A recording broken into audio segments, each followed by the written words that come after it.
Friends, ఈరోజు చిక్కుడుకాయ బఠానీ కర్రీ వండుతున్నాను. చూడండి, బాయిల్ చేస్తున్నాను. నీళ్ళు పోసి కొంచెం ఉప్పు వేసి చిక్కుపోతుంది. చూసారా, బాయిల్ అయిపోయింది. ఆపేస్తున్నా. టమాటా బఠానీ వండుతున్నాను. చూడండి, దాంట్లో కొంచెం జీలకర్ర వేస్తాను.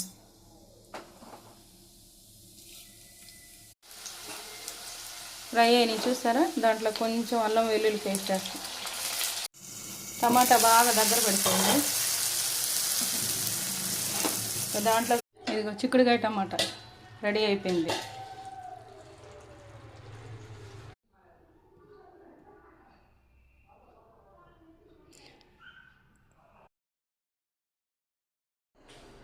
మా అబ్బాయికి అన్నం వేసాను చూడండి.